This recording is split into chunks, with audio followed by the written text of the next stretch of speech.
سلام كبرات تغتاتلتنا نلومي عديمنا يزلنا قاشا نقطبان بوليتيكان إيرترا نلعلي 32 عامتات بغرباس تغتاتلن زتغتاتلت رايد ما زيكوني كساب بدرجة مكتل منيستر زقلقلي قديم تقادالاي حزباو قنباريو آتو كبروم دافلا أب يونيفرسيتات أديس أبان بريطانيان استمهاري آتو كبروم دافلا قدمينا ميدا مسلافو أب إثيوبيا زوباتات ولايتان تقراين أب بروجكتات بنك عالميو زسرح نيرو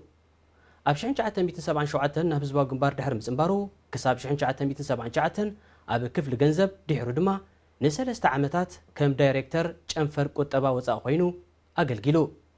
كاب شحن شعتن 283 دحر نعسرت عامتات دايركتر جنفر كفلينا وصا نقديز نبره أتو كبروم أب وصا هقرات تلايخو هزباق قنبار نزدليو طلبات أب مقرب ببقعات كابز تواسو وفيات حد خوينو دحرنا صنت بدرجة ماناجرن دايركترن أب كفلتات ناي وصا شرفي ገንዘብ ሃብቲ ሃገር ኣታዊ ውሽጢ ሃገር ትካል ሸርፊ ሂምቦል ንግዳዊ ትካል ቀይሕ ባሕርን ካልእን ኣብ ዝለዓለ ፅፍሕታት መንግስቲ እናገልገለ ክሳብ ደረጃ ምክትል ሚኒስተር በፂሑ ካብ 2006 ከም ዋና ኣካያዲ ስራሕ ወይ ማናጀር ኮይኑ ንመንገዲ ኣየር ኤርትራ ን3 ዓመታት ድሕሪ ምምርሑ ምስ ላዕለዋይ መራሒ መንግስትን ፖሊስታቱን ክቃዶ ብዘይምኽኣሉ ናብ ስደት ኣቕኒዑ ኣቶ ክብሮም ድሕሪ ስደቱ ننوي عمتات زتقال سلو حزبن هاجرن باهجتاتون حلمتاتون تفيو كري إيدو تأميرو كعزباي مرزن أبقال سنلوتي بزكالو الجامو كبركت تسانيحون اللون أبزنا برلا هاجر هولاند أب حبرة أوروبا يكون كال كورنعة عالم زلو وناي دبلوماسي تمكرونا تتقمه وتسعى حزب إرترا مكلحن ناب ديموكراسي نمسجر زحجز نايلوت مأزنات ويوتنات أم فتاشنيو تتأميرو زركب أتو كبروم حجي أم مسمر مسانا لو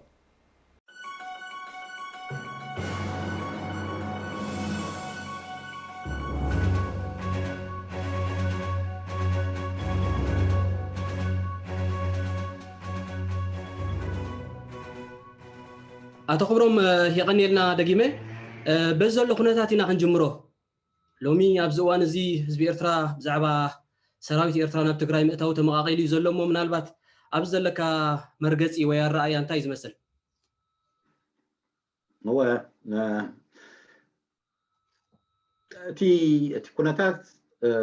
نقولنا عن متم الشغل نايو جن ناي بوليتيكا مسرح ناي زوبانا قدم شلل زبلنايو بتنتانينا مالتي السو يركبونا زلو كم نبور كنوصل لنا إذا زقلابت بوليتيكا ناي غروبابتي مس زقلابت ناتنا بوليتيكا أتحزنا انترينا يوم نابز قصو خيد كم زخيل كنقمت نيرونا بقالت التعرون نيرونا سلازي أبتدت أغتي زينا زلو من أبي أتيو كما يالو قال أبزبل أخل حبريتا سلازلو أنا بيني تخطاتلك واحد مش نقر يلن قن حدا زحزنيو زي من كيبل نايو كم ردوك وسدالو كوينات كاب كوينات وتسينا أو كوينات كان أتو بيني تكوسكا أنتاي يخون زيت فلتو قبر سمو قايكون جن كن أنتاي يوناتنا نا إرتراويان مرقز خونا لو كنبل كلنا أبتي ناتنا قداي مكوزس آريو حجيو نزلو الفورمولا هيتغيرن الفورمولا هيتغيرن نحن إرتراويان زيغاتاتن منغستي إيه إلو كوفي إلو زلو سلطان بيحتو زلو كلتيناي حجي نزل زلو كونتات نمفتح بزيادة حجي ناتي قداينا إرترا بعلو زيغا زقوص أتقرلو مقدي حجون كباب بينا خنحزون لنا ينزل وقن أقدمو يقلت كم زنبره بقلو قنات كاب تقراي تبقيس كامس حوحات حاجز حتيتكا أبي إرترا لو تقمت يخيلو زبل يريمو من البات مزه تحيزو سخان تايمر قص نيركا تسويت نيركا ديو كاب حوحات دقاف حتيتكا أبي إرترا لو تقمت أنا كم مجمريا ولا برادي رينا أبك أدم زحلفو زنبركو تنتاني كاب إثيوبيا كاب نعنا زخون ملو دقف كهلو أي كإلني زبلي نيرو إذا دما هو حات نمخساس حدا نتكلم نمخساس أيقونن إثيوبيا تكايدلو زنبرت أبي ودك مالتيو بواحد زمرح نربح أنا إثيوبيا دما وحسنت ناتاتهم نايتي منجستي وحسنت ناي ربحانا إثيوبيا يدلو نيرو نحنا كاباتهم نصاب بزخونه مقدي نزل سلطان تقوصاصيرنا نحنا ندليو عينت إرتراويان بصبط زيبلو زدليو منجستي خنقوم نربحانا إثيوبيا أي نبرن حجون أيكونن أي كم قدام أي ربحا أي ريوونيو ስለዚህ قدم تاي خاطلو حصورن دوب زنبرون حجز نيرو كاب ወይ ደገፍ ነይሩ ፖለቲካዊ ደገፍ ንረኽቦ ዝነበርና ካብ ህወሓት እሱ ዝኾነሉ ምኽንያት ድማ ረብሓናቶም ክብ እንዳበለ ዝኸደሉ ዝነበረ ኩነታት ተፈጢሩሎ ኢሎም ይኣምኑ ነይሮም እሱ እንታይ ነይሩ ኢሳያስ ወይ ስርዓት ኢሳያስ ንኤርትራ ክሳብ ተቆፃፀረ ኤርትራ ትዳኸማላ ስለዚ ስግኣት ኣይነበሮምን ከምኡ ክቅፅል ይደልዮም ማለት ኣይኮነን ግን ስግኣት ኣይነበሮምን ስለዚ ከምኡ ክቅፅል ኢትዮጵያ ድማ በቲ ግዜቲ በተዛማዲ ምዕብልና ስለዝነበሮም ይቆፃፀሮ ስለዝነበሩ ኩነታት ይምስገኑ ስለዝነበሩ ኣብ ዓለም ናትና ንኤርትራ ምትካ ከም ህፁፅ ኣጀንዳ ኣይሓዝውን ከም ህፁፅ ኣጀንዳ ሒዞም እንተዝኾኑ ነይሮም እቲ ደጀን ክኾኖም ዝኽእል ናይ ደላይ ፍትሒ መንግስቲ ክትከል ዝያዳ ምደፍኡ ነይሩ እዚኣ እታ ፖለቲካዊ ጋፈፂሞም ኣለዉ ናብታ ቀዲምና ልዕልና ዝነበርና ምናልባት ህወሓት ንብዙሓት ውድባት ናይ ኤርትራ አንጻር መንግስቲ ኤርትራ ለውጢ ዝጠልቡ ብብረት ይኹን ብዘይ ብረት ማለት እዩ ክሕብሕብ ፀኒሑ እዩ ስጋዕ መወዳእታ መንግስቲ ኤርትራ ንምእላይ ፅዒሩ እዩ ሕጂ ምናልባት መንግስቲ ኤርትራ ንህወሓት ንምእላይ ኢዱ ተሓወሰ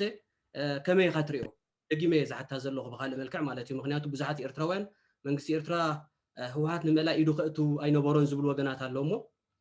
ጃስቲፋይድ ኣይኮነን ወይ ቅቡል ኣይኮነን ድዩ መንግስቲ ኤርትራ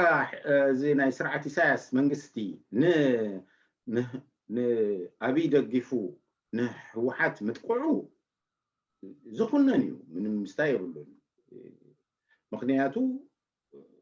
ዝኾነ ይኹን ናይ ፖለቲካ ፀዋታ ኣይኮነን እዚ አንጻር ህዝቢ አንጻር ህልቅት ህዝቢ ስለዝኾነ ንኹንኖ ኢና እዚ ግን ኣብቲ እንታይ ንግበር ሕጂ ክንብል ከለና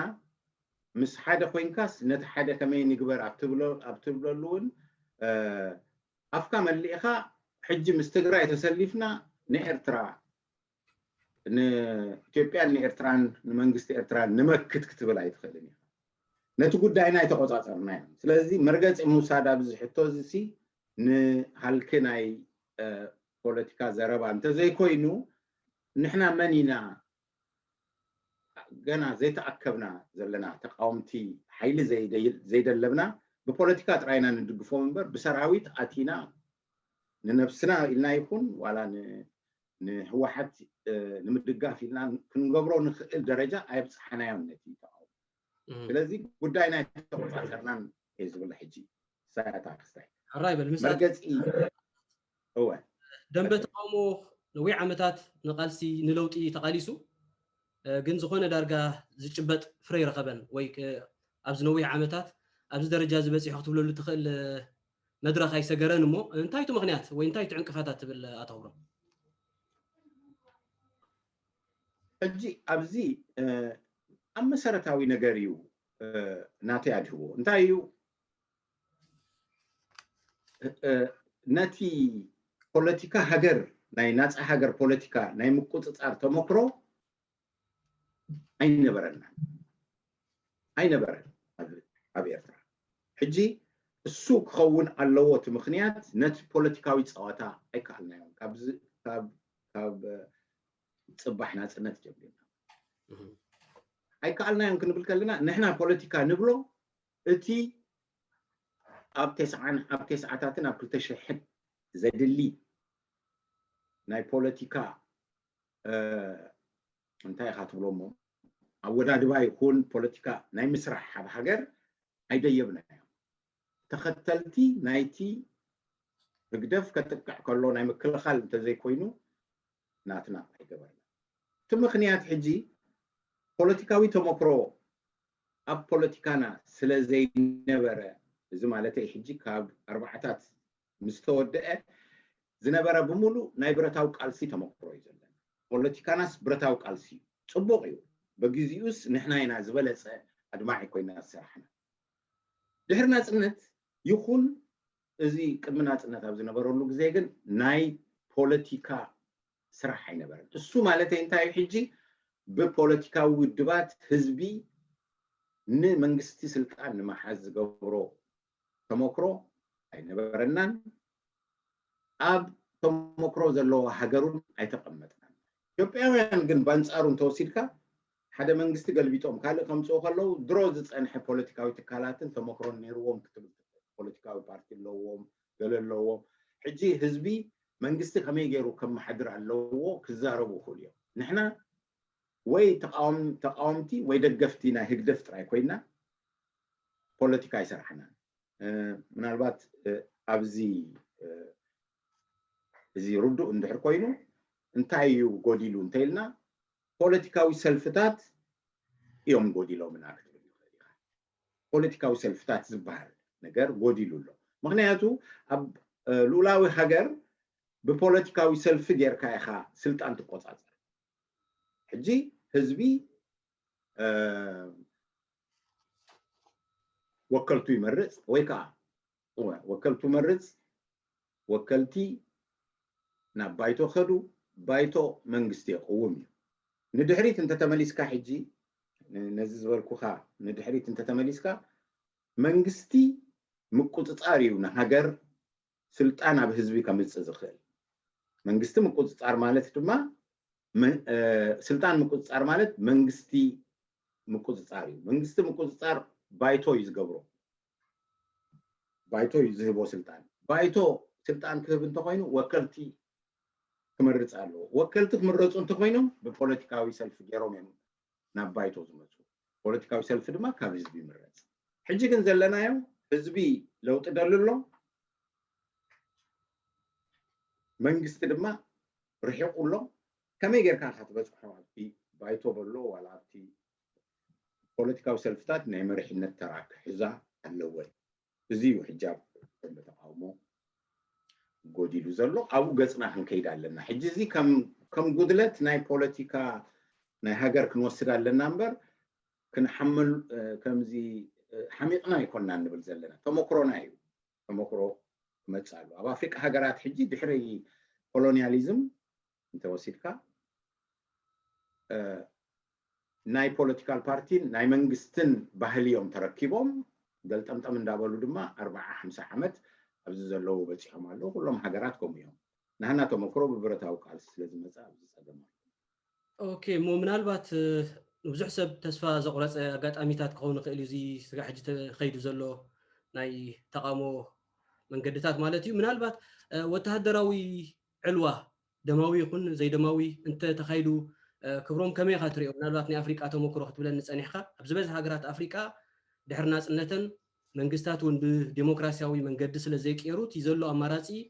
ጎነፂ ጸኒሑ እሞ ኣብ ኤርትራ ዝተኸሎ እዚ ክህሉ ይኽእል ዶ ኢልካ ትሓስብ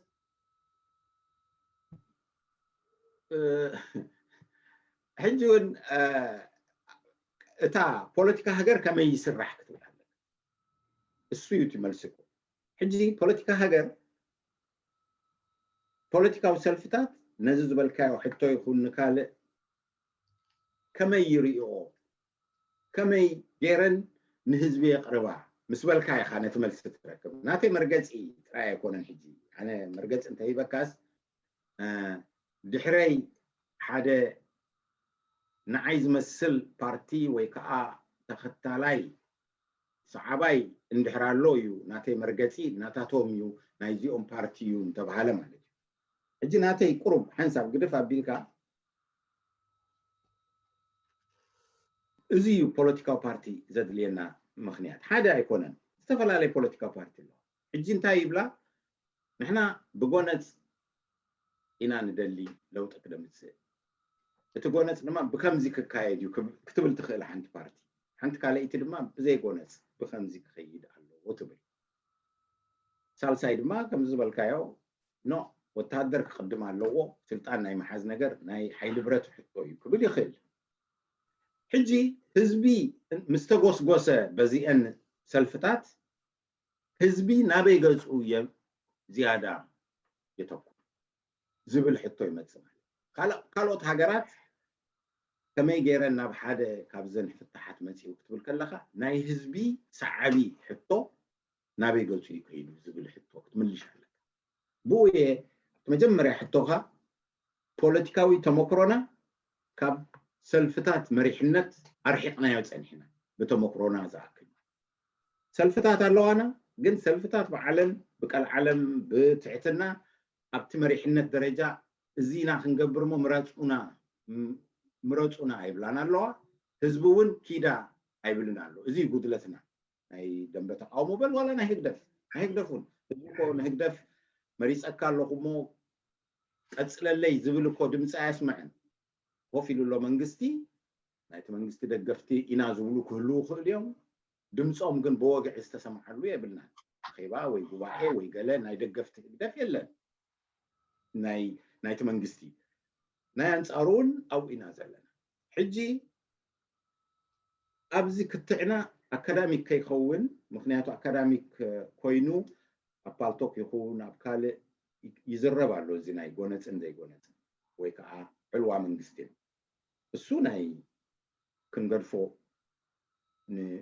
ንዘተ ኣብ መንጎ ተቃለስቲ ንግደፎ ፅቡቅ እዩ መርገፂ ግን ናይ ሰልፍታት ክኸውን ናይ ሓደ ሰልፊ ንሕና ብከምዚ ዓይነት ክንቅፅሎ ኢና እሞ ናብ ስልጣን ናብ ህዝቢ ነረክበሉ መገዲ ብከምዚ ኢለን ክጉስጉሳ ወይ ከዓ ከፍልጥ ኣለዎን ሰዓቢ ረኽባ ዝበዝሐ ሰዓቢ ዝረኽቦ ፍታሕ ኦኬ ኣቶ ኸብሮም ብተደጋጋሚ ትገልጾ ሓደ ነጥብ ኣሎ ኣብ ራድዮ ኤረና ኣብዚ 7 ዓመታት ኣቢሉ ብዙሕ እዋን ደጋጊምካ ዝተዛረብካሉ እዩ ብዛዕባ ኣክሽን ፕላን ዘይብሉ ኣካይዳ ክዕውት ኣይክእልን እዩ ዝብል ነጥቢ ኢኻ ትደጋግም ኣክሽን ፕላን እንታይ ማለት እዩ ኣቶ ኸብሮም ካልኦት ውድባት ወይ ሰልፍታት ንኤርትራ ለውጢ ኣብ ምምፃእ ዝቃለሳ ዘለዋ እዚ ነገር እዚ የብለን እንድዩ ወይ ዝናትካ ትዛረበሉ ዘለካ ኣክሽን ፕላን እንታይ ተኣምራት እዩ ክሰርሕ ዝኽእል ፍሉይ ነገር ድዩ ኣክሽን ፕላን ማለት ብትግርኛ ውጥን ትግባረ ኢለ ኣለኹ ካልእ ዝሓሸ ክሳብ ዝርከቦ ኣክሽን ፕላን ናይ ፖለቲካ ሕጂ ናብታ ቀዳመይቲ ሕቶኻ እየ ዝምለስ ፖለቲካ ክትሰርሕ እንድሕር ኮይንካ ሕግታት ኣለዎ ኣብ ሓንቲ ልኡላዊት ሃገር ኤርትራ ልኡላዊት ሃገር ኮይና ኣላ ካብኡ ፈታዊኣ ይኹን ፀላኢኣ ተኣልዩ ድሕሪት ክመልሶ ኣይክእል እዩ ሕጂ ዘሎ ኩነታት ኤርትራ ልኡላዊት ሃገር እያ ምስ ፅቡቃ ምስ ኣሉታዊ ሕጂ እንድሕሪ ፖለቲካ ክትሰርሕ ኮይንካ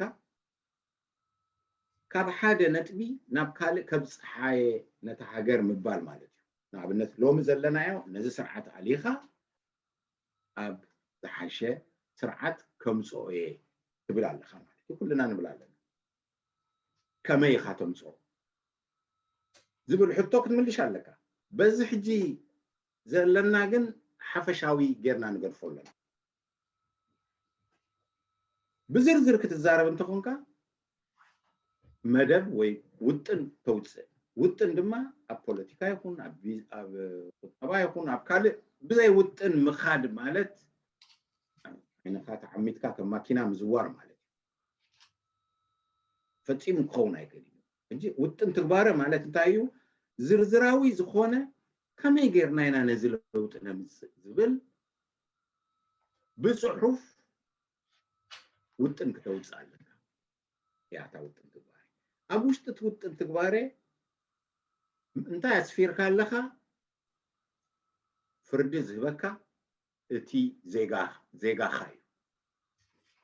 كم كالوت هاجرات نسخاتكم حجاب فرنسا لكم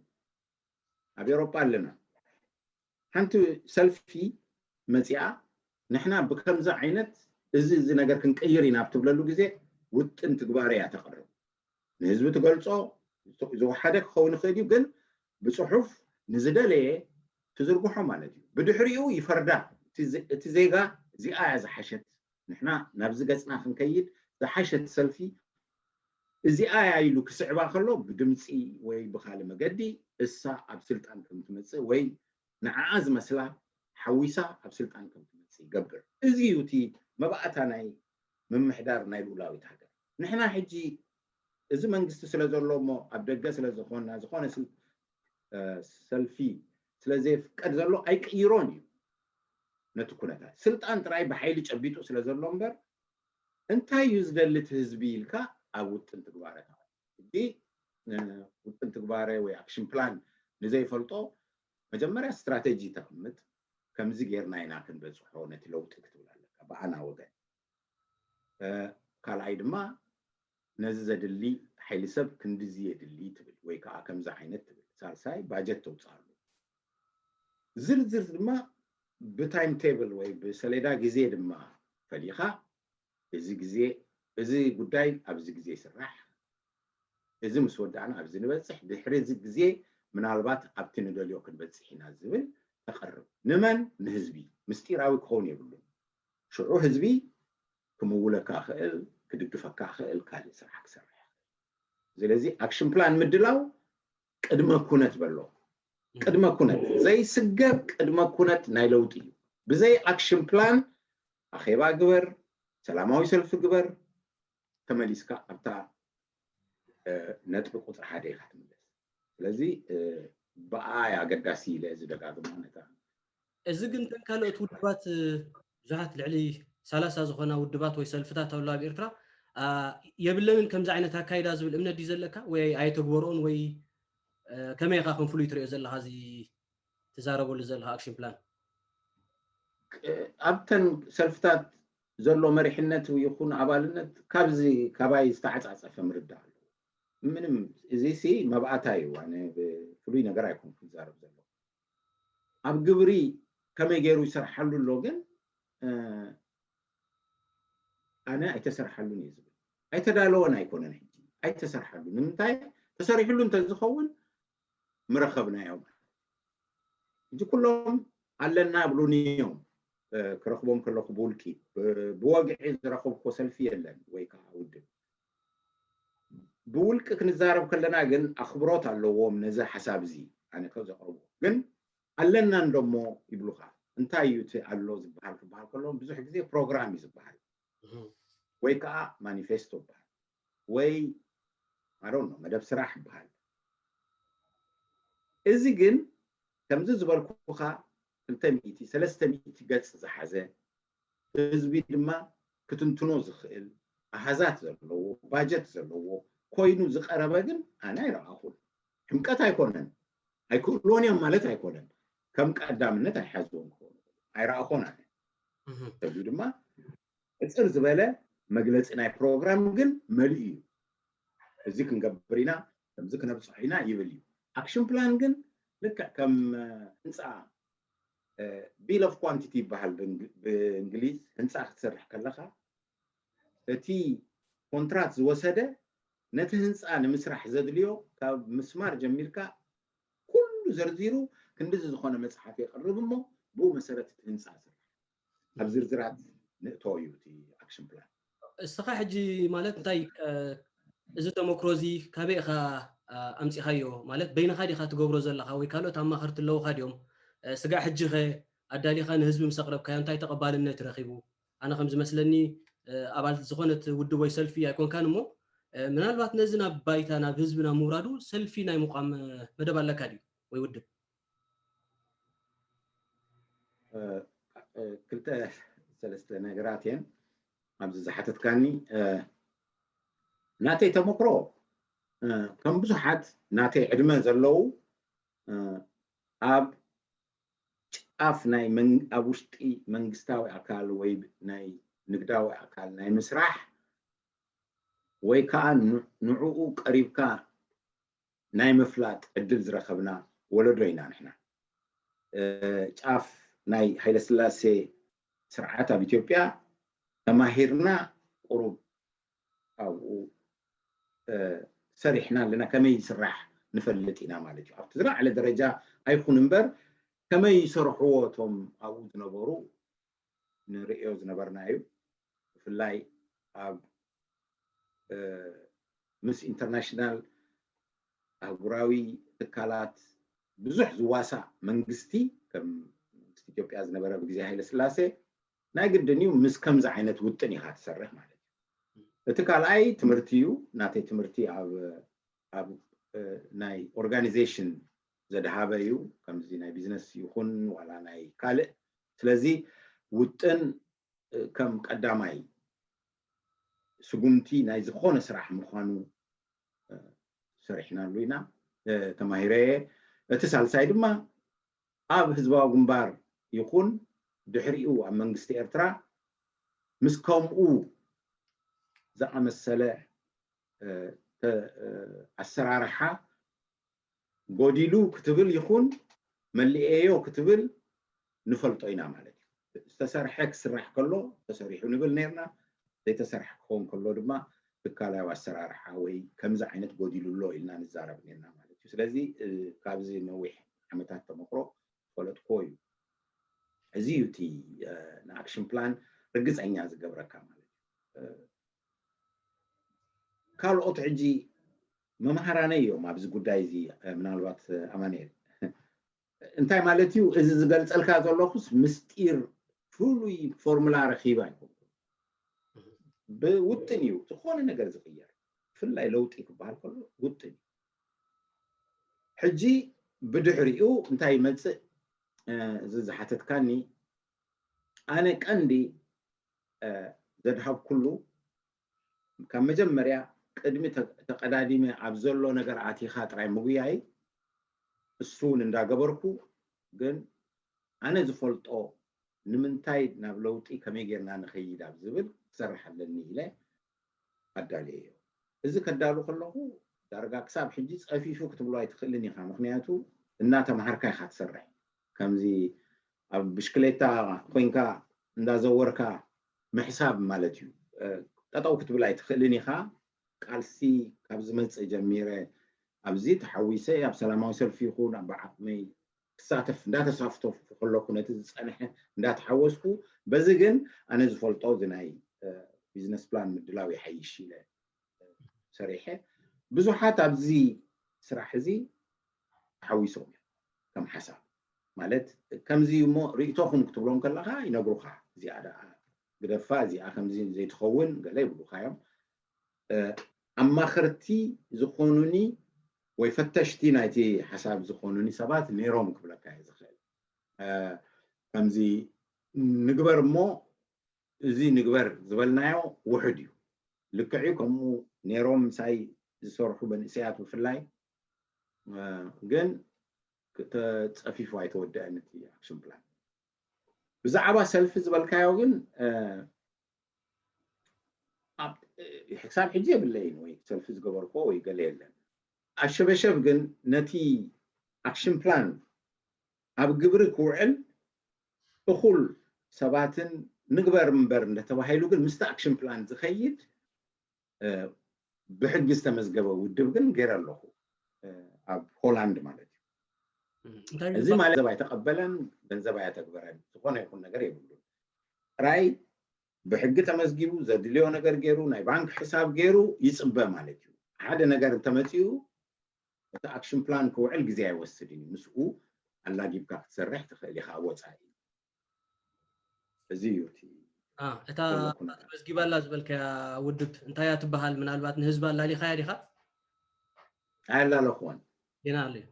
من لا يونا زدليو ايكونن مخنياتو زي اللي تثبيت كيلو وي زي لو عينت نجار كيلعل ዝኾነ ውድብ እዩ ስም ኣለዎ ግን ኣብቲ ምስ ህዝቢ ነቲ ሽምንጋር ወይ ተጀሚሩሎ ምባል ኣይተሃወ ኩሉን ምክንያቱ ከምኡ ምግባር ማለት ሓንቲ ሓድሽ ነገር ኣይኮነን እንቱ ተስፋ ምሃብ ወይ ገለ ክኸውን ይኽእል ኣክሽን ፕላን በዓሉ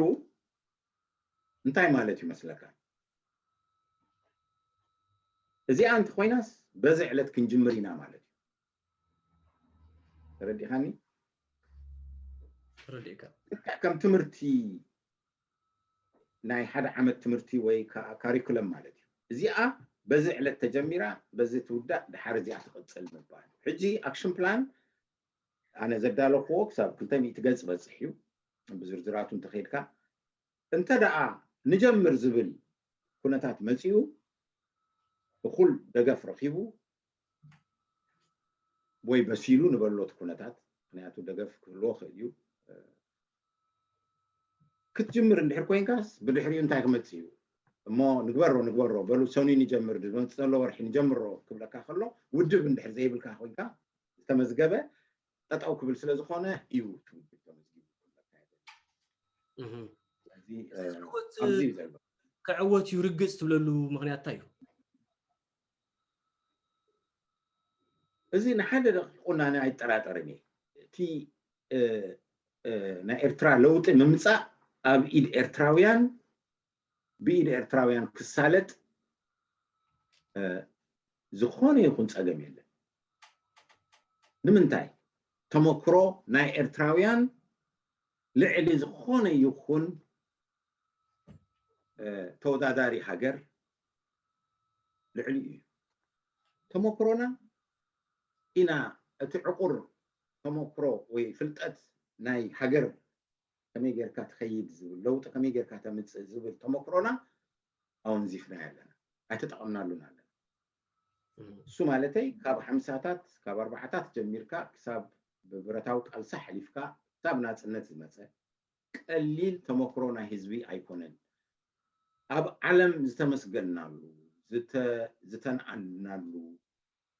ዝተፅሓፈሉ ተመክሮ እዩ እዚ ናይ ህዝባዊ ግንባር ተመክሮ ኣይኮነን ናይ ተጋድሎ ሓድነት ኤርትራ ተመክሮ ኣይኮነን ናይ ህዝቢ ኤርትራ እዩ ሕጂ እቲ ኣሉታዊ ዝተገብረ ብምሉኡ ነገራት ኣቦቱ እዩ ዘሎ ግን እቲ ህዝቢ ዘጥረዮ ተመክሮ ግን ነዚ ለውጢ ከመይ ንጠቐመሉ ኣይተባሃለን ስለዚ ኣነ ዘይጠራጠረሉ እንታይ እዩ መደብ ነውፅእ ነቲ መደብ እኹል ምሁራት ኣለዉ እኹል ተንተንቲ ኣለዉ ኣብ ውሽጢ ደንበ ተቃውሞ እውን ሽሞም ዘይለዓል ሰባት ኣለዉ ዝኾነ ሰብ በሉ እዚኣ መደብ ጌርና ንጀምር እንተተባሂሉ ምንቅስቃስ ናይ ህዝቢ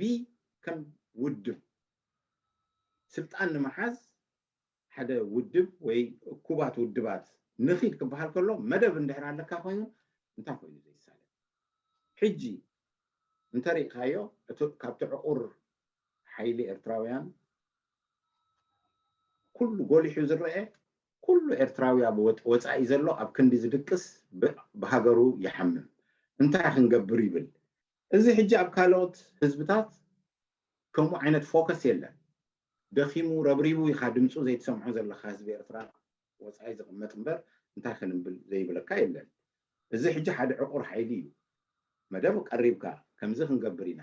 እዚ ዓይነት ለውጢ ክመፅእ እዩ እቲ ለውጢ እዚ ክሕዝ እዩ ሃገር ብከምዚ ክመሓደር እዩ ብዛዕባ ክሳይ ከምዚ ክኸውን እዩ እዚ ስኽርታ ብከምዚ ክድቅስ እዩ ኢልካ ዝብላዕ ዝስተ ኩሉ ሰብ ከኣምነሉ ዜጋ ከኣምነሉ ዝኽእል መደብ ኣክሽን ፕላን ዝበልካ ቀሪብካ ሰብ ክበራበር ጥራይ ዘይኮነስ በል ንኺድ ጥራይ ክብለካ ሕጂ ኣክሽን ፕላን ክብለካ ከለኹ ሓደ ኣክሽን ፕላን ጥራይ ኣይኮነን ናይ ዝተፈላለዩ ባዕታታት ውድባት ኣክሽን ፕላን እንተተጋጩ ፀገም ኣይኮነን ሃገር ከምኡ እዩ ዝካየድ ናይ ሓደ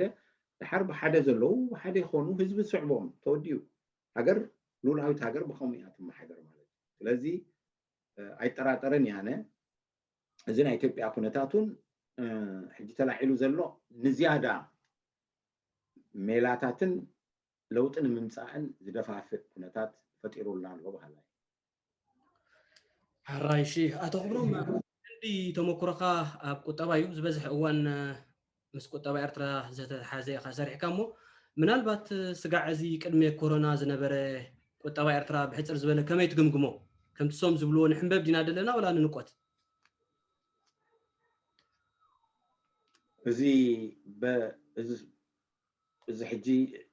ስርዓት ኢሳያስ ሒዝዎ ዘሎ መንግስቲ ማለት ካድዩ ናይ ኤርትራ ቁጠባ ናይ ኤርትራ ማለት ካድዩ ቁጠባ ኤርትራ ዘላቶ ኩነታት ሕጂ ዘላቶ ቅድሚ ዝ ኮሮና ምክንያቱ ዝናይ ኮሮና ግዜ ገዲፍና ማለት እዩ ስጋዕ ሽዑ ግዜ ጽቡቕ ትሕንበብ ኣላ እዩ ዝበሃል ነይሩ ስኻ ብቀረባ ከም ትከታተሎ መጠን ብቀረባ ዝነበርካዮ ከም ምዃኑ መጠን ከመይ እዩ ዘሎ ገምጋምካ ኤርትራ ትሕንበብ ኣላ ዝብል ክህሉ ኣይክእልን ፈፂሙ ምሕንባብ ዘይኮነስ ትስጉም ኣላውን ኣይነበረን እቲ ናይ ኤርትራ ቁጠባ ክትዛረብ ከለካ ክሳብ 98 ኩናት ናይ ዶብ ምስ ኢትዮጵያ ዝተጀመረሉ ይሕንበብ ነይሩ እቲ ድሕሪኡ ግን እቲ ኩናት ምስ መፀ ዘምፅኦ ናይ ደይመደይ ኢልካ ቁጠባ ናይ መቕታል ፖሊሲ ግን ቀቲልዎ እዩ ኣብ ክልቲኡ ድማ ስለ ዝነበርና እቲ ፍልልዩ ርኢና ኢና ማለት እዩ ስለዚ ቅድሚ ኮሮና ድሕሪ ኮሮና ፍልልይ የብሉን በትሪ ይረኺቡ ዝያዳ በትሪ ነቲ ዝጀመሮ ቁጠባ ናይ መቕታል ህዝቢ ናይ ምድኽዳኽ ማለት እዩ ብቁጠባ ዝጀመሮ ታክቲክ ዘራጉድ ይረኺቡ ኣነ ግን እቲ ናይ ኤርትራ ድሕሪ ናጽነት ዝነበረ ኣንፈት ግን ናብ ዝለዓለ ናይ ቁጠባ ደረጃ ከብፅሕ ዝኽእል እዩ ኣብዚ ሕጂ ብዙሓት ነቲ ናይ ህግደፍ መንግስቲ ድሮ ተጠኒሱ ዘሎ ካብ ህዝባዊ ግንባር ጀሚሩ ዝነበረ እሞ ድሓር ዝተቐልቀለ ይሰርሕ እንድዩ ነይሩ ንኣሉታ ናይ ኤርትራ ዝብል ከምፅኡ ክእል እዮም ብዙሓት ኣብቲ ሓንቲ ሕቶይ ዝበልኩዋ እያ ዕቁር ሓይልኻ ካብቲ ጭቃ ኣውፂኢኻ ክትጥቀመሉ ኣለካ እቲ ጭቃ ብሙሉእ ጭቃ ኢልካ ኣይትግደፎ ኣብኡ ወርቂ ኣሎ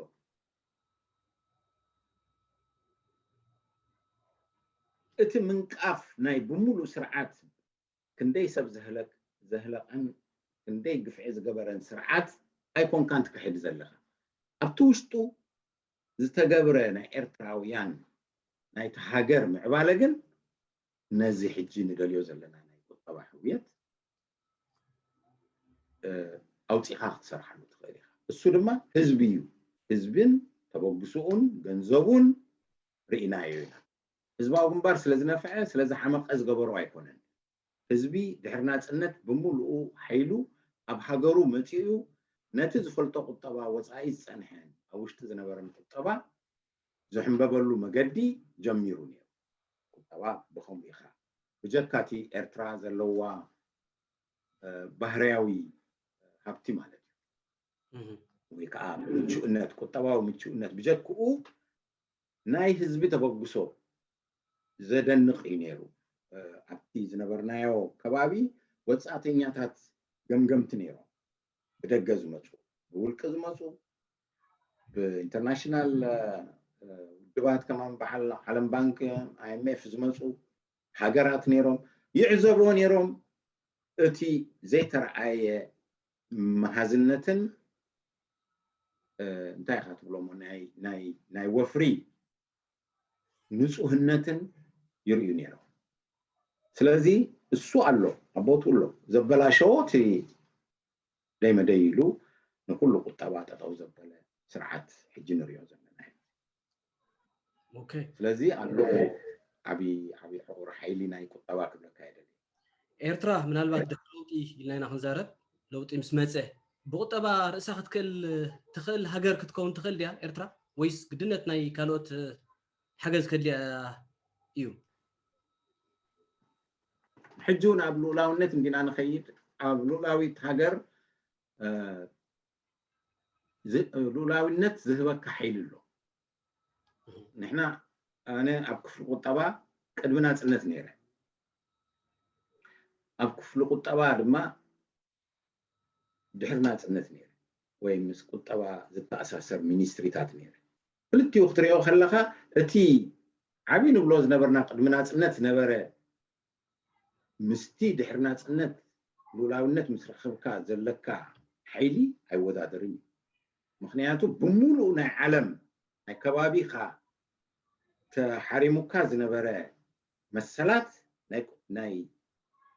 ዓድኻ ናይ ምምዝማዝ ናይ ሃብትኻ ናይ ምምዝማዝ ናይ ምጥቃም ዕድላት ይክፈት ስለዚ ድሕሪ ናጽነት ሉላውነት ስለዝሓዝና ብዙሕ ነገር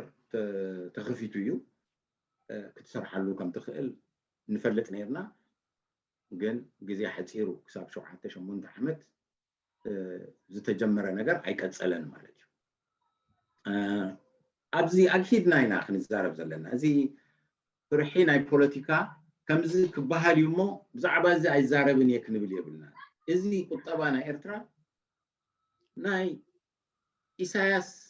ኣይኮነን ናይ ህዝቢ ኤርትራ እዩ ሓሚቕና እንተኮይና ህዝቢ ኤርትራ ሓሚቑ ኣሎ ክንብል ኣለና ምክንያቱ ድማ ነለልዮ ማለት እዩ ቁጠባ ብመንግስቲ ዓጊቱ ስለዘሎ መንግስቲ ድማ ስልጣን ስለዘሎ ክንገብሮ ኣይከኣልናን ክንብል ንኽእል ኢና ክንገብሮ ንኽእል ድማ እንታይ እዩ ክንብል ኣለና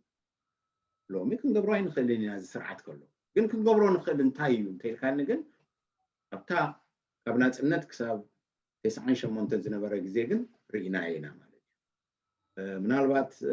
ኣብነታት ክንጠቅስ የድልን እንተኮይኑ ህወ ሕጂ ናይ ብልጫታት ኤርትራ ክንብል ከለና ቀንዲ ንዛረበሉ እቲ ባህርያዊ ብልጫ እንድሕር ኢልካ ኣነ ዝነበርኮ ስራሕ ድሕሪ ናጽነት ካብ ዘረኣየኒ ምስ ካልኦት ሃገራት ይኹን ምስ ካልኦት ወጻእተኛታት ኣብ ምስራሕ ከም ብልጫ ዝውሰድ ሓደ እዚ ንሕና ኣብ መንጎ ሱዳንን ኣብ መንጎ ስዑድያን ምህላዋ ኤርትራ ብጂኦግራፊ እሞ ብተዛማዲ ጥራይ ዘይኮነስ ዝሑል ክሊማ ዘለዎ ሃገር ምህላው ኣጸቢቑ ሓደ ዓቢ ብልጫ እዩ እዚ ሕጂ ብዙሕ ግዜ ቱሪዝም ክንብል ከለና ወጻእተኛታት መጺኦም ዝበጽሑ ገለ ጥራይ ንሓስብ ንህሉ እቲ ዝዓበየ ምብጻሕ ብቢዝነስ ይኹን ብውልቂ ሱዳንን ስዑድን እዮም ካብ ስዑዲ ድማ ኣክፍሕ ተቢልካ ድማ ያው ማእከላይ ምብራቅ ዘለዉ ናይ ሃብታማት ሃገራት ንኤርትራ ንበይና ይሪእዋ ከም ሓንቲ ክትብጻሕ ትኽእል ቢዝነስ ክትገብረላ መጺኻ ቢዝነስ ክትከፍት ትኽእል ይውሰድ ከም በዓል ኣስመራ ከበሳታትና ናይ ክሊማ እንታይ ኢኻ ትብሎ ዲቪደንድ ኣለዎ ኣብ ኤርላይንስ ከለና እዚ ጥራይ ንጥቀመሉ መደብ ምስ ስዑዲ ክነምዝ ክብሉ ጀሚሮም ነይሮም ንምንታይ ከምዚ ዘይንገብር ፍላይት ዘይንገብር እሞ ዓርቢ መጺኣ ሰኑ ይትምለስ ፍላይት ዘይንገብር ናይ ሓደ ሰዓት ናይ 45 ደቂቃ ፍላይት ወይ ከዓ በረራ እዩ ካብ ስዑዲ ዝብል ሓሳብ ብበዓል ናይ ሳውዲ መገዲ ኣየር ተዋሂቡና እዚ ሕጂ ሓደ ክትሪኦ ትኽእል ነገር እዩ ካልእ ገጠርና ምዕቡል እዩ በተዛማዲ ምክንያቱ ኣብቲ ግዜ ገድሊ ኣብ ገጠር እዩ ነይሩ እቲ ብሙሉእ ምዕባለ ናይ ገድሊ ስለዚ ኣባና ገጠር ዝበሃል ጥፉእ ገጠር ዝበሃል የለን ጥራይ ከተማ ስለ ዘይነበሮ እዩ እቲ ህዝቢ ግን ኣብኡ ብትምህርቲ ይኹን በቲ ኤክስፖዠር ዝበሃል ንደገ ዘለዎ ኣርኣያ ምዕቡል ስለ ዝኾነ ይኹን መደብ ብቐሊሉ ከተግብር ትኽእል ኢኻ እዚ ብዓለም ባንክ ዝገበርዎ እዩ ኣብዚ ሕጂ ናይ ዓሶ ናይ ገለ ኤርትራ ቀልጢፋ ንዓሶ ክተጥፍእ ዝኸኣለትሉ ገለ ኣብነት ክመጽእ ከሎ ዝኾነ መምርሒ ናይ መንግስቲ ብቐሊሉ ዘተግብሩ ኣብ ዝኾነ ቦታ ኣለውና እቲ ህዝቢ እዚ ባዕሉ ይፈልጥ እዩ ማለት እዩ ብልሽውና ዝሰረተ ብልሽውና የለን ኣብ ኤርትራ ዝሰረተ ማለት እዚ ኢንስቲቱሽናላይዝድ ዝበሃል ብልሹና ኩሉ ሰብ ካብ ታሕቲ ክሳብ ላዕሊ እቲ ቤት ፍርዲ ትገለ ኩሉ ነፍሱ ዝከላኸል ኣይነበረን ክሳብ ሕጂ እውን ከምኡ ኣይኮነን ብልሹና ኣሎ ግን እቶም ብልሹና ዝገብሩ ከም ዝፍክሩሉን ኣነ ከም ዝገብር ኣለኹ ኢሎም ዝምስገኑሉ ኣይኮነን ኣብ ኤርትራ ሓቢኻ ኢኻ ብልሹና ማለት እዩ ካልእ ናይ ማዕድን ጉዳይ ዓብዩ ናይ ባሕሪ ሕቶ ዓብዩ እቲ ዝዓበየ ድማ ናይ ዲያስፖራ እዩ ኣብ ዲያስፖራ እቲ ዝረኣናዮ ኣብ ቀሊል ዓመታት ዝተረኣየ ድሕሪ ናፅነት ናይ ዲያስፖራ ወይ ከዓ ናይ ወፃኢ ዝቕመጥ ኤርትራዊ ፋይናንሳዊን ናይ ፍልጠታዊ ሓይሊ እዚ ዘይበሃል ፍልጠታዊ ሓይሊ ኣብ ደገ ኣሎ ምሁራት ማለት እዩ ኣብ ኩሉ ዓውዲ እዚ ዘይበሃል ብደረጃ ናይ ኣሜሪካ ይኹን ናይ ኤውሮጳ ኣብ ዝለዓለ ደረጃ ዘለዉ ኤርትራውያን ንሃገሮም ገለ ክገብሩ ዝኽእሉ ፍልጠት ኣሎ ፋይናንሳዊ ኣብ ብዙሕ ሃገራት ዘየሎ ማለት እዩ እዚ ኣብ ኣፍሪካ ፍልጠት ካብ ኣፍሪካ ናብ ደገ እዩ ዝኸይድ ነይሩ ኣባና ካብ ደገ ናብ ውሽጢ ክመፅእ ጀሚሩ ሽዑ እዚ እዩ ሓደ ካብቲ ምናልባት ዕቁር ሓይሊ ናይ ኤርትራውያን ዝተባሃለሉ ዝተመስከረሉ ከመይ ጌርኩም ትማሊ ዝወፀት ናፃ ዝወፀት ሃገር ገንዘብካ ሒዝካ መፂኻ ኢንቨስት ትገብር ካብ ደገ ኣይትፈርሕን ዲኻ ዝበሃል ሕቶ ንኤርትራውያን ኣይምልከቶምን ይመፁ ነይሮም ገንዘቦም ሒዞም ፍልጠቶም ሒዞም ኣብ ኤርትራ ይስርቱ ነይሮም እዚ ሓደ እዩ ኣብቲ ካልእ እዚ ናይ ምንጭታት ሸርፊ ወፃኢ ከም ማርሞ ከም ጨው ከም ኣብ ክልል ኣየር ዝመፅእ ኣታዊ ኣብ መገዲ ኣየር እንተወሲድካ ካብ ምብራቕ ናብ ምዕራብ ኣፍሪቃ ካብ ምዕራብ ኣፍሪቃ ናብ ማእከላይ ምብራቕ ዘሎ መስመር ናይ ኣታዊ ምንጪ ነይሩ ብዙሕ ማለት እዩ ሓፂረ ጥራይ ክዛረበሉ ዝኽእል እዚ ኩሉ ብዓቕሚ ኤርትራውያን ክግበር ዝኽእልን ኣብ ኢድና ዘሎን እዩ ስለዚ ናይ ቁጠባ ፀገም የለን ኢትዮጵያ ድሕሪ ናፅነት ዝነበራ ፀገም እንታይ ነይሩ ናይ ኤርትራውያን ወራር ብንግዲ እዩ ነይሩ እዚ ናፅነት ምስ መፅእ ብዙሓት ኤርትራውያን ኣብ ኢትዮጵያ ኮፍ ኢሎም ምስ ኤርትራ ኣላጊቦም ናይ ንግዲ ናይ ካልእ ፕሮጀክት ምጅማር ሓይሊ ሂቡና ነይሩ ኣብ ቴሌኮሙኒኬሽን ሓንቲ ኣብነት ክበካ ኣብ ናፅነት 6 ወርሒ ድዩ 8 ወርሒ ከይገበረ ሳተላይት ዲሽ ተተኺሉ ቀልጢፍኩም ብኬብል ዘይኮነስ ሕጂ ንፈልጦ ሞባይል ዝብል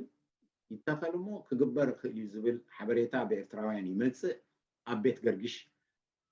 ብሰከንድ ሃንድ ካብቲ ኣብ ኣልካቴል እያ ትመስለኒ ካብ ማእከላይ ምብራቕ ነታ ዲሽ ብህያብ ይባትና ሕጂ ቴሌኮሙኒኬሽን ብኡ ተጠቂሞም ምስራሕ ኣብ ክንዲ በቲ ዝፀንሐ ናይ ቀደም ዝነበረ ናይ እንታይ ኢኻ ትብሎሞ ገመድ ጌርካ ቴሌፎን ምድዋል ብከምዚ ይጀመር ተባሂሉ ተጀሚሩ እቲ ኣታዊ ናይ ቴሌኮሙኒኬሽን ዘይንፈልጦ ኮይኑ ፀኒሑ እቲ ናብ ኤርትራ ዝድወል ካብ ወፃኢ ናይ ኤርትራ ሃብቲ እዩ ንኤርትራ እዩ ዝወሃብ ብዶላር ኤርትራውያን ንደገ ዝድውልዎ እዩ ናብቲ ዝድወል ሃገር ዝወሃብ ከምኡ ኣይመሰለናን ነይሩ እቲ ብደገ ዝድወል ኣብኡ ዝተርፍ ይመስለና ነይሩ ብድሕሪኡ እታ ኣልካቴል በላ ዋላ ሕጂ ሽማ ረሲዐ ኣለኹ ናይ ኣሜሪካን ካምፓኒ እያ ምስ ረኣየቶ ኣብ ውሽጢ ዓመት ኣብ ኤርትራ ዝኣተወ ኣታዊ ናይ ቴሌኮሙኒኬሽን ፃውዒትን ብኡ ዝመፀ ገንዘብ ካብ ናይ ኢትዮጵያ ገለ ከተማታት ተቂሶም ድምር ናይ እዚኦም ብምሉእ ናይ ኤርትራ በሊፁ ኢሎም ከመይ ገይሩ ኸውን ኢሎም ባዕሎም ምክንያቱ ኤርትራውያን ውሕዳት ኩናት ሃገር ከመይ ገይሩ እዩ ዝኩሉ ናይ ቢዝነስ ፃውዒት فاكس قال اجي كنت مازنو سايت خلني خانا إرتراويان حيلي كساب زي بربركايو زي ناي منغست منفعت يكونن ناي إرتراويان يكبلك يدلي سلازي اتي زوناوني نيرو كتبلو تخيلي خا ناي حوالا حجي انا شمونت احمد اب ناي حوالا مجمارن مقصالن نيري ناي كيمبور عمد سي 8 مليون 7 مليون حساب 230 مليون يو يا زعتوا مخسب ديزي دولار مخسب ديزي نو اتي ناب إرتراز وصاي شرفي مالتي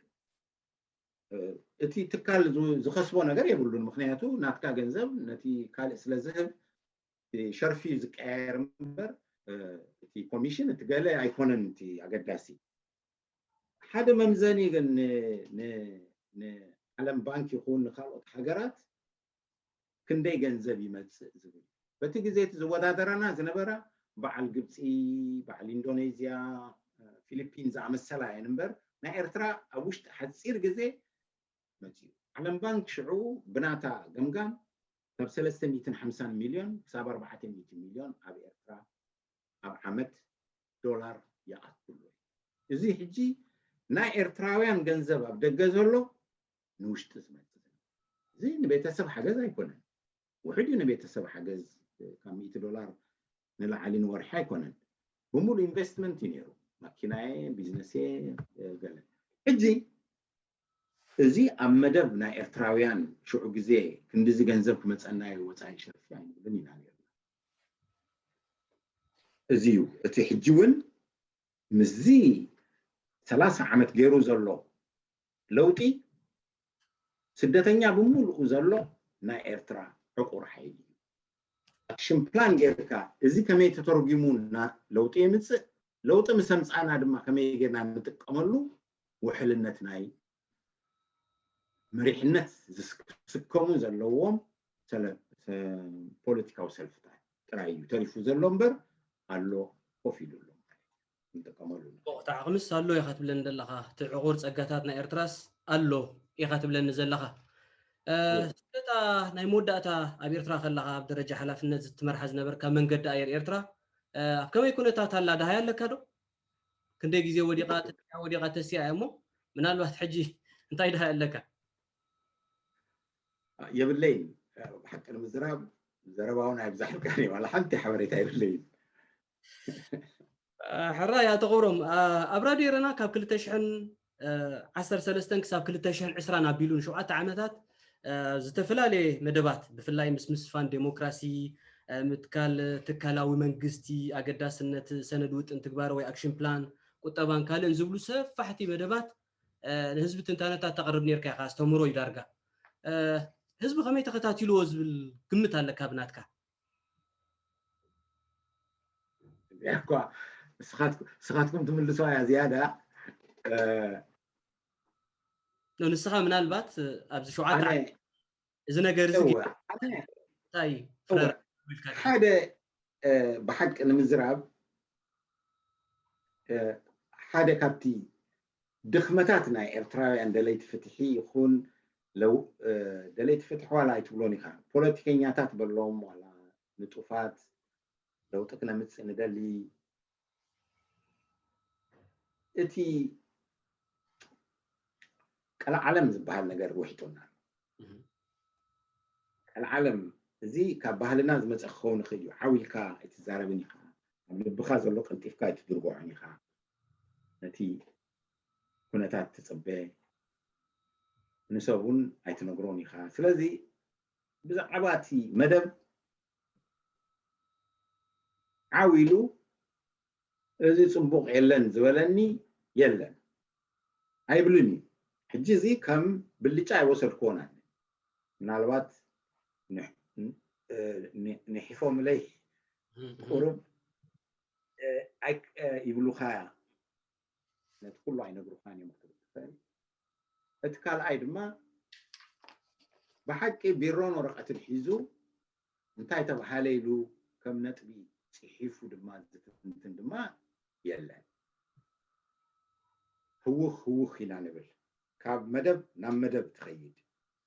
فيديو زلوا زيادة يدلي تا فيديو كمان كاب حموش ترى نعلق تخيد يدلي لذي نايتن تاني ناي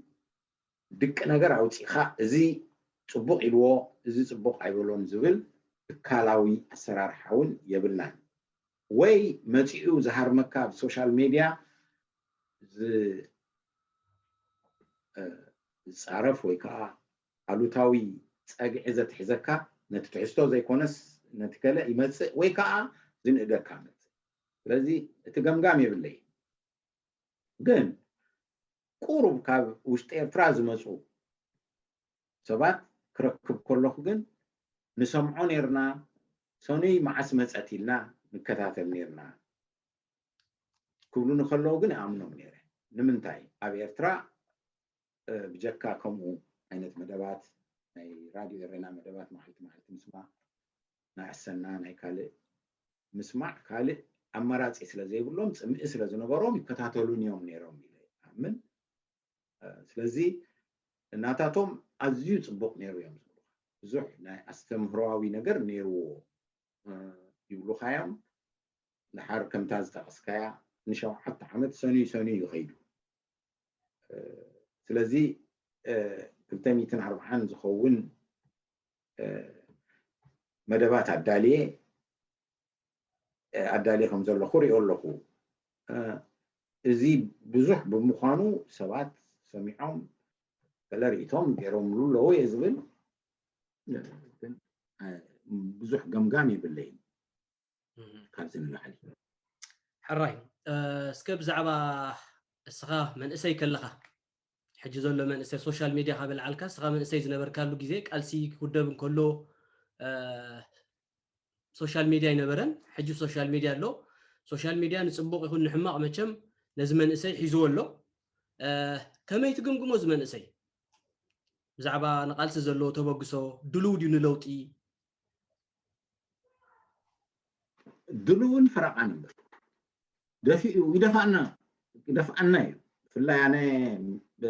ነፃ ስለ ዘለኹ ምስ ብዙሓት መንእሰያት ስለ ዘብል ባባ ክብሮም ኢሉ ዘይተባባሓካ የለን ሕጂ መንእሰይ ድሉ እዩ ከም ቀደም ነቲ ዘሎ መድረኽ ዝሓቶ ነገር ክገብር ድሉ እዩ ትጸገም መሪሕነትና እዩ ንሕናሲ ኣይንመርሖን ኣለና ብሎሚ ዝኸይድ ኣይንመርሖን ኣለና በር መንእሰይ ቁሩብ ሕጂ ሶሻል ሚድያ ሓንቲ ፍልይነታ ካብቲ ቀደም ንሕና ዝነበርናዮ ዝኾነ ሰብኣትዩ ድምፁ ከስምዕ ስለ ዝኽእል እቲ ንሰምዖ ዘለና ድምፂ ናይ መን እዩ ኣይንፈልጦን ኣለና እንታይ ሰዓት ዛረብ ትኽእል ኣነ ዛረብ ንመን እየ ዝውክል ግን ኣይፍለጠን ሕጂ ገለ ነገር ከመፅእ ከሎ ኣሰንባዲ ክኸውን ይኽእል ወይ ከዓ ዘይኮነ ተስፋ ይህብ እሞ መንእሰያት ኣብኡ ምስኡ ከም ሽኩሽኳ ክኸዱ ይኽእሉ እዮም ዘዝቀጠ ስቕ ዝበለ ግን ውርዙይ ኤርትራዊ ግን ብዙሕ እዩ ሕጂ ብዙሕ ሰብ እዚ ሳይለንት ማጆሪቲ ዝበሃል ቃል ወሲዱ ኣሎ ሳይለንት ማጆሪቲ ኣይኮነን ናይ ኤርትራውያን መሪሕነት እዩ ዝፅበ ዘሎ መሪሕነት እንታይ ንግበር ንገሩና እዩ ዝብል ዘሎ እቲ ኤክስትሪም ወይ ከዓ እቲ ጥሩፍ ዘሎ እዚ ከምዚ እዩ ክግበር የብሉን እዚኦም ከምዚኦም ዝብል በዚ ድማ ናታቶም አንጻር ድማ ዝዛረብ እሱ ኣይኮነን እቲ ህዝቢ እዚ መሪሕነት እዩ ዝገብር ዘሎ እዚ ኣብዚ ዘሎ ኣይፅላኣን እዩ ሕጂ መንእሰይ ወፂኡ ላይቭ መፂኡ ምዝራብ ምባል ዋላ ዘይተደልዮ ነገር ክዝረብ ከሎ ናይ ሃገር ናይ ልኡላዊነት ናይ ናጽነት ምልክት እዩ መሪሕነት ግን ስለ ዘይረኸበ ነዚ መሪሑ ኣብ ሓደ መገድም ባቡር ወይ መገድ ማይ ዝእትዎ የለን ካልእ ሃገር ኣብ ኩሉ ሃገራት ኣማዕባብሎም ኣብ 200 ዓመት ኩሉ ሪኢቶ ኣብ ፖለቲካዊ ውድባት እዩ ዘመርሕ ኩሉ ሪኢቶ ሕጂ መንእሰይ ፖለቲካዊ ውድብ እዩ ስኢኑ ዘሎ ሽም ኣሎ ፖለቲካዊ ውድብ ዝብል ግን ከመይ ፖለቲካዊ ውድብ ዝግበር ኣብ ሞደርን ግዜ ዝብል ኣይረኸበን ከም ዘይረኸበ ግን ኣይፈልጥን እዩ ኣነ ሕጂ ኣብዚ ምስ መንእሰያት ክንራኸብ ከለና እሞ ክንመኻኸር ከለና ኩሉ ሻዕ ትካላዊ ኣሰራርሓ ኣባላት ምግባር ውድብ ምግባር ግበሩ ብሎም ስለዚ ነዚኣ ነገር እዚኣ ደፋኣላ ኣለኹ መብዛሕትኦም ተረዲኦም ክኾኑ ተስፋ ገብር ቀደም ቆርፀካ ልዓልካዮ ናይ ሶሻል ሚድያ ኣብዚ ሶሻል ሚድያ ብዙሕ ምንቅስቃሳት ኣሎ ገሊኡ ዝጭበጥ ገሊኡ ዘይጭበጥ ኣብ ሶሻል ሚድያ ጥራይ ዝተርፍ ማለት እዩ ሓደ ካብቲ ዝበዝሐ ነስተብለሉ ነቲ ዝሓለፈ ታሪክ ናይ ኤርትራ ዲኮንስትራክት ንገብሮ ኣለና ወይ ከዓ ነፍርሶ ኣፍሪስናስ ናይ ብሓቂ ታሪክ ንደሊ ኣለና ዝብል ግን ነቲ ገድሊ ናይ ኤርትራ ዘዳኽም ብዙሕ ትርኢኻ ስኻትኩም እቶም ኣባላት ናይ ህዝባዊ ግንባር ዝነበርኩም እሞ ወይ ናይ ገድሊ ኣባላት ዝነበርኩም እሞ ዝገደፍኩም እሞ ሕጂ ብስደት ዘለኹም እዚ ክስራሕ ከሎ እንታይ ግብረ መልሲ ኢኹም ትብሉ ወይ እንታይ ይስማዓኩም